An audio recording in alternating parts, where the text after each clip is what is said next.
नमस्कार दोस्तों। देश के राज्यसभा सांसद के पास अपने माता-पिता, अपने सास-ससुर की जानकारी नहीं है। जी हाँ दोस्तों, आपको जानकर बड़ा ही आश्चर्य होगा कि एक राज्यसभा सांसद के पास अपने घरवालों की जानकारी नहीं है, या फिर हो सकता है राज्यसभा का सांसद इतना अनपढ़ है, इतना अशिक्षित है कि उसे फॉर्म भरना नहीं आता है। जी हाँ, मैं बात कर रहा हूँ आपके सांसद संजय सिंह की। संजय सिंह का कहना है कि एसआईआर के फॉर्म में ऐसी-ऐसी जानकारी माँगी गई है जो आदमी दे नहीं सकता। इससे पहले कि मैं आपको एसआईआर का फॉर्म दिखाऊँ, क्या-क्या जानकारी चुनाव आयोग ने माँगी है, एक बार आप ये संजय सिंह का वीडियो देख लीजिए। एसआईआर का फॉर्म देखा है आपने? मेरे पास उसकी कॉपी है। इतनी डिटेल मांगे हैं कि उसको बहुत पढ़ा लिखा समझदार आदमी भी नहीं भर सकता है। अब आप बताइए, संजय सिंह कह रहे हैं कि चुनाव आयोग ने ना जाने ऐसी-ऐसी जानकारी माँगी है कि व्यक्ति दे ही नहीं सकता। तो इसमें एसआईआर का फॉर्म ये मेरे पास है। अब इसमें आप बताइए कि क्या-क्या जानकारी है जो आम आदमी नहीं दे सकता। इसमें पहले पे माँगी गई है मतदाता की जन्म तिथि। तो क्या संजय सिंह को अपनी जन्म तिथि नहीं पता है? उसके बाद इसमें माँगी गई है आधार संख्या। क्या संजय सिंह के पास आधार कार्ड नहीं है? उसके बाद मोबाइल नंबर। तो क्या संजय सिंह के पास मोबाइल नंबर नहीं है? उसके बाद है पिता का नाम। तो क्या संजय सिंह को अपने पिता का नाम नहीं पता है? उसके बाद है माता का नाम। क्या संजय सिंह को अपनी माता का नाम नहीं पता है?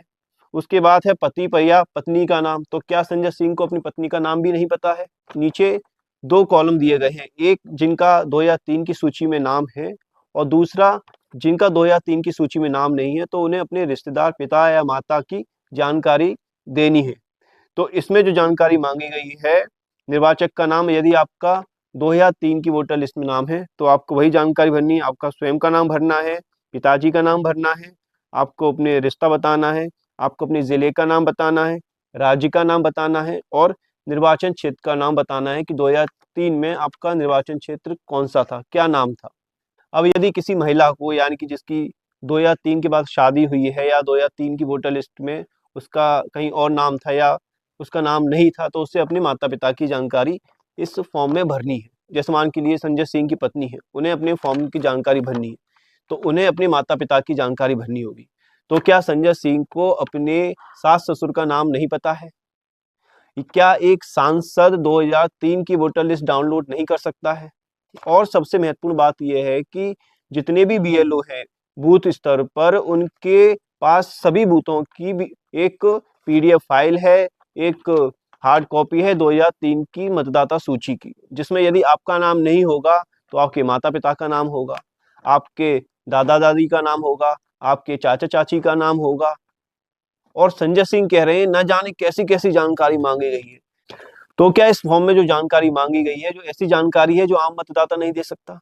क्या संजय सिंह बता सकते हैं कि इसमें ऐसी कौन-सी जानकारी है जो मतदाता नहीं दे सकता? इसमें जो एपिक नंबर माँगा गया है वो वैकल्पिक है। यदि मतदाता को उसकी जानकारी है तो वो लिखे, अन्यथा इसमें लिखने की आवश्यकता नहीं है। अब बताइए, ऐसी क्या जानकारी है जो नहीं लिखी जा सकती? ये लोग बेवजह लोगों को भड़काने की कोशिश कर रहे हैं। इनके पास कोई ऐसा आधार नहीं है, ऐसा कोई मुद्दा नहीं है मोदी सरकार के खिलाफ, इसलिए ये लोग आम आदमी को बेवजह भड़काने की कोशिश कर रहे हैं। एक बिन बात का कोई मुद्दा बनाने की कोशिश कर रहे हैं, जिसका कोई मतलब नहीं है। इस एसआईआर फॉर्म में ऐसी कोई जानकारी नहीं माँगी गई है। यदि 2 या 3 में आपका वोट नहीं होगा, आपके माता-पिता का वोट होगा। अभी मैं मध्य प्रदेश में रह रहा हूँ और 2 या 3 में जो माता-पिता की वोटर आईडी थी वो उत्तर प्रदेश की थी। मैंने उस चुनाव आयोग की वेबसाइट से वो डाउनलोड करी और इसमें सारी जानकारी भर दी कि भैया ये मेरे माता-पिता का नंबर था, ये मतदान क्रमांक था, ये विधानसभा थी, ये भाग जो मतदान केंद्र था वो था। यदि आपके पास जानकारी नहीं है, तो आपके पड़ोसी के पास जानकारी होगी कि उस समय आपका पड़ोसी कहाँ वोट डालता था। तो आप उसके आधार से अपने माता-पिता का, दादा-दादी का नाम देखकर इसमें लिख सकते हैं। तो बेवजह मुद्दा बनाने की कोशिश की जा रही है और घुसपैठियों को बचाने का प्रयास किया जा रहा है। घुसपैठियों को इस देश से निकालने की जगह अपना वोट बैंक बनाने की कोशिश की जा रही है।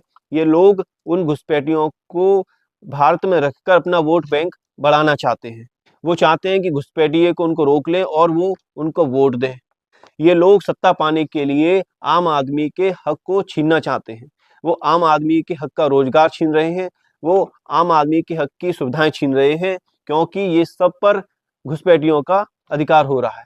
यदि घुसपैठिए आएंगे तो उनको खाना पीना, नौकरी, व्यवसाय सब कुछ करना होगा, तो उससे किसका नुकसान होगा? उससे हम भारतीयों का ही नुकसान होगा, हम भारतीयों का ही हानि होनी है।